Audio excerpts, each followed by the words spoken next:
Today in this video we're going to look at the Top Gun Quad 5. This is a fairly generic radio here. In fact, I've found this radio to be produced under 8 names. So I'll start off with what I've found so far. So number 1, we've got the Top Gun Quad 5. We've got the Anytone 5555, the Luiton AT5555, I hope I pronounced that right, the CRT Superstar SS6900N V6, the KPO DX5000, the Maas MAAS DX5000, the Hannover BR9000, the Comtex CS1000. So yeah, that's 8, and if you find any more out there, please link them down below. So kind of a neat radio. I'm not really into microprocessor controlled radios because they inherently have a lot of noise in the front end, i.e. the Ranger 2950, 2970, I think it was the 2980 bass, the Lincoln version, actually every Lincoln version, the HR 2510. You know, all these radios transmit good, but the front end is not very clean as far as I'm concerned, not very quiet. And I'm comparing to this to say like an old school Cobra 148, Superstar 3900, what I would tend to call a Uniton clone type board. I really like those, although they're not as full feature packed as these radios are. These radios have a ton of features, and some are neat and some are kind of useless.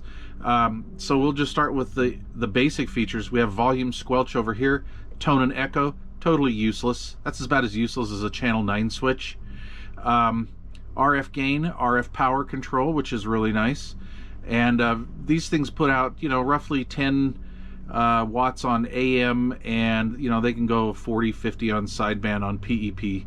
And then we have our band switch A through F, and then we have our mode indicator switch PA, CW, AM, FM, upper lower sideband, and then clarifier, and then our channel control. And this is also a dual function button here, so we can adjust our steps here on the clarifier. So that's kind of cool. Over here we have the function control, which you push this and then this will allow you the second function on these multi-function buttons. So we have Roger beep, and then the beep off on the radio itself for the controls, and then noise blanker A and L, which are banked together. I like to see these separate, but this is a very effective circuit. Dual watch, LCD off, and then our emergency, so basically a channel 9 switch, which again is kind of a useless feature, but they're still putting them on radios. And this is the SRF meter control here, so this will toggle back in various modes. And then the timeout timer, SWR, and then a 10kc switch, high cut for the audio, which can kind of come in handy if you're trying to monitor CW, like weak signal stuff. I mean, it works. And then scan, and then scan list. So those are basic front panel features. Very easy to read readout. I really like this readout, although orange is not my favorite color. They do have these in blue, what the 6900 Superstars in blue, which I like better, but I think this orange is a lot easier on the eyes.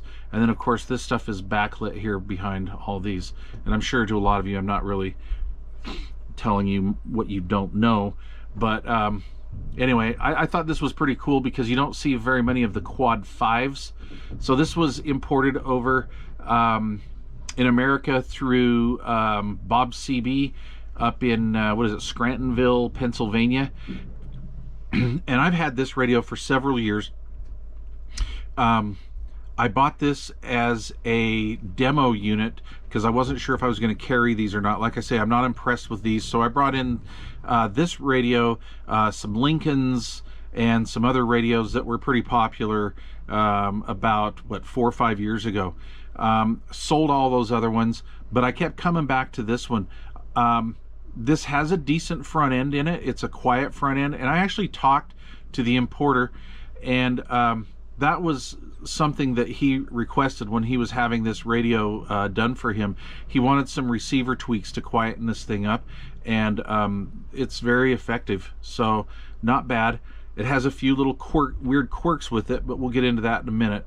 I like the fact that you can program this from your PC, so you can make these banks do whatever you want to do. You can leave them box stock out of the box, and they'll go in your standard 40 channel increments and stuff like that, but this actually goes to 60 channels overall if you program it that way. So you can get a readout from 1 through 60 on this, and then of course the frequency readout as well.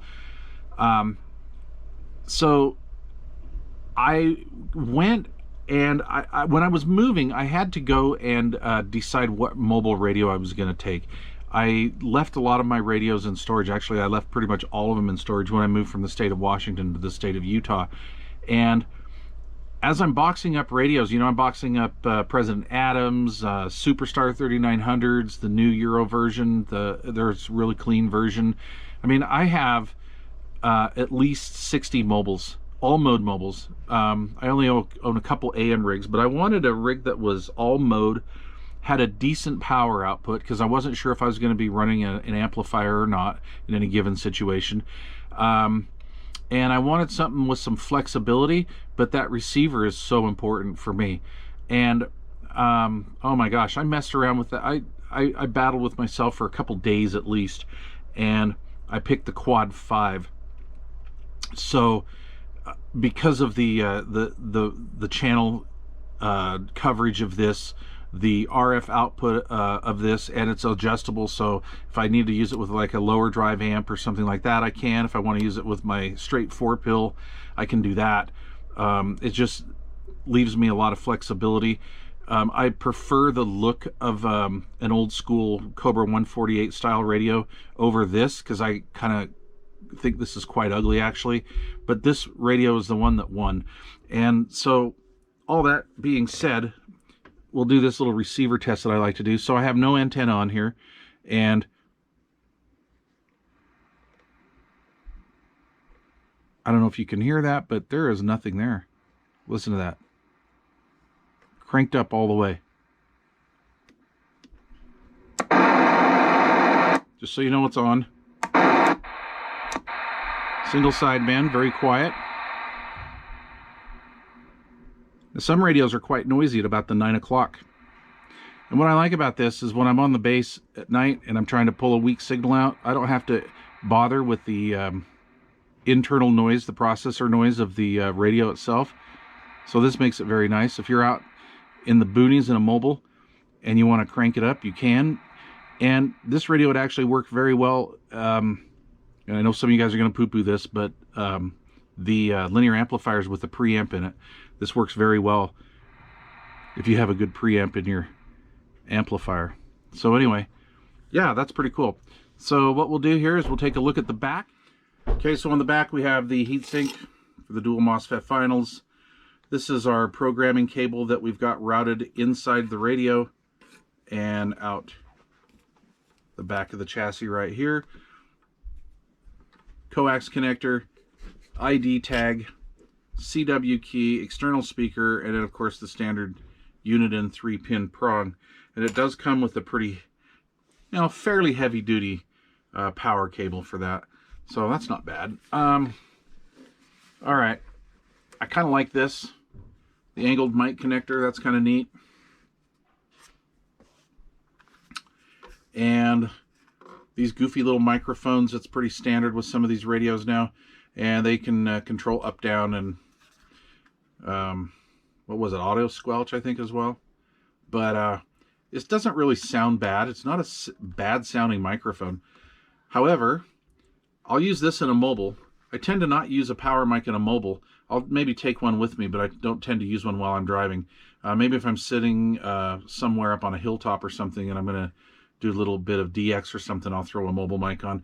And I'll run, I have a few that I like. A little old blue and white Turner M+3 I like to run. My CR577, the RF Limited CR577, which just rocks. I have 3 of those. I love those microphones. They sound beautiful. And anyway, but this works.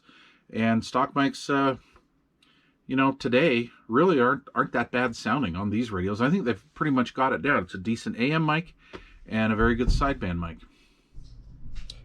Okay, we're going to take a look on the inside of this radio real quick. Surface mount mix here. Got a little bit of hole-through technology and some surface mount. Really neat. There is an upgrade to that AM regulator, and I have not done that, but that sucker can get pretty warm. Let's see, right here is where you plug in the programming cord, and we'll show the underside of that so you can see how that works. But let's get on in here.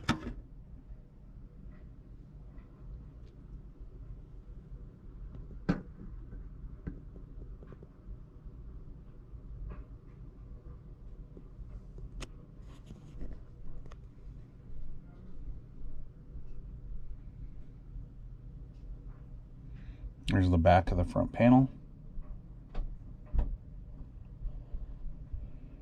Terrible lighting, but I'm kind of in a makeshift studio at the moment. Very temporary.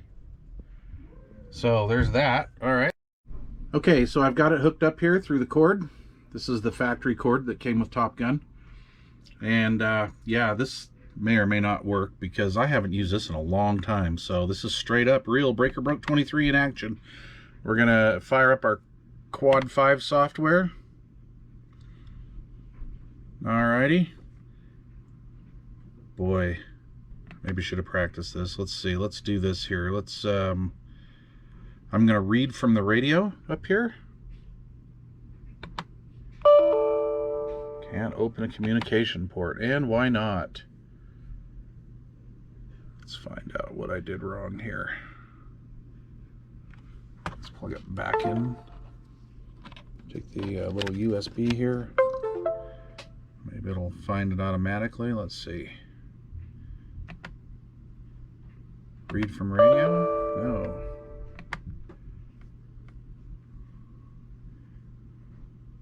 Communications port. COM 1? No. Let's try it again.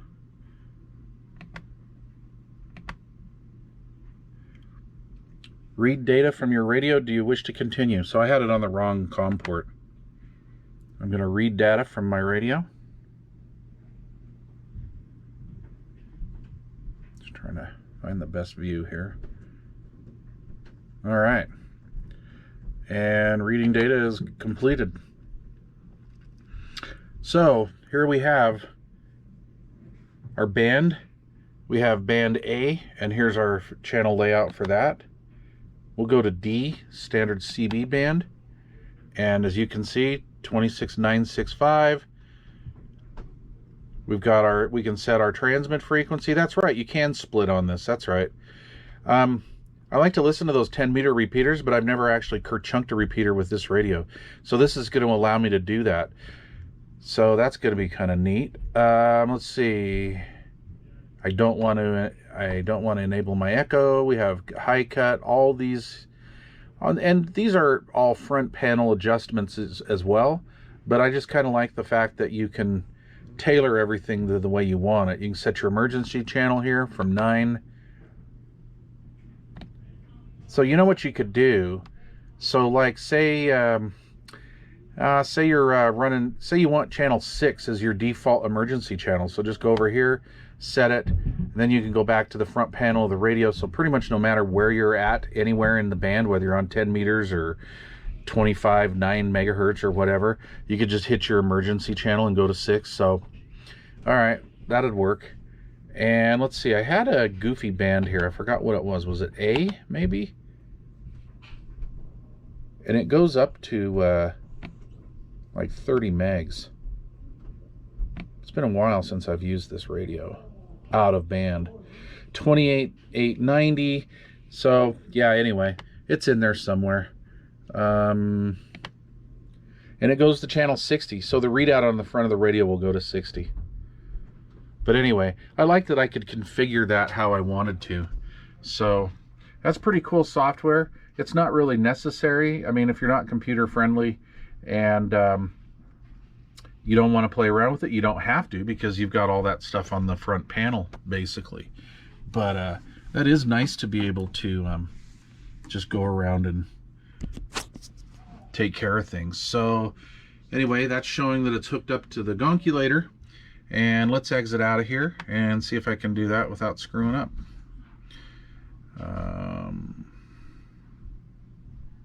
Yeah, let's just exit out, just see what happens. File has been modified to save it. No. And if I remember right, we can just turn it off and reset it, and there we go. Now, if I wanted to make changes to any of those parameters, of course this channel selector is working perfect now, but it does mess up pretty bad. And I can't remember if it was heat or cold that made it mess up. I have no idea why the echo's on. That's not me, guys. Oh, that's right, because the switch is on. Bam.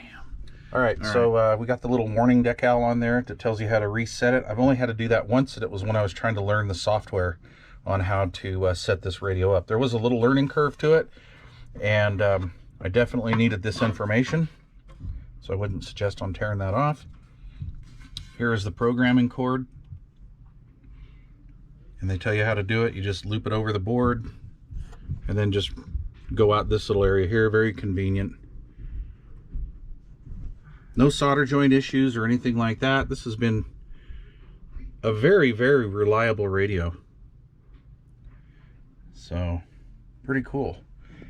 I think the, what is it, the new Anytone AT5555 is somewhat similar on the board, but the face is totally redesigned. Kind of gives it that 2-meter amateur look there, but I prefer this classic type styling. All right, guys, well, anyway, there you go. Thanks for watching. Thanks for sticking with me. I know this is quite the lengthy video, but I really really enjoy you guys sticking with me here. One thing with this top gun unit was, when I ordered this from my distributor several years ago, I pulled this out and wasn't really too excited about it, because quite honestly I kind of think it's sort of an ugly radio. But I put it on the bench and went to run it through its paces, and it had no receive. This thing was dead. Called my distributor. They of course said no, call the importer. So I called Bob CB over there in Scrantonville. I'll leave a link below. Honestly, if you're going to buy one of these, I'd just go through him. He went through the work and the effort to get this over here to us, so support him. But he's like, yeah, no problem, send it back, I'll take care of it. About 10-14 days later, I got it back in the mail, and boy, she's a runner. And he went through it top to bottom for me, just gave me a whole full alignment on it. And like I said, I'm pretty impressed with the receiver on this radio. For what it is, it's a very quiet receiver, very good sounding, very natural sounding, not rough and grady on single sideband like some radios are. Let's see what comes to mind real quick. Bearcat 980. And yeah, pretty decent rig, and these can be had at a pretty decent price, really. All right, thanks for watching, you guys. That is the Top Gun Technologies Quad 5.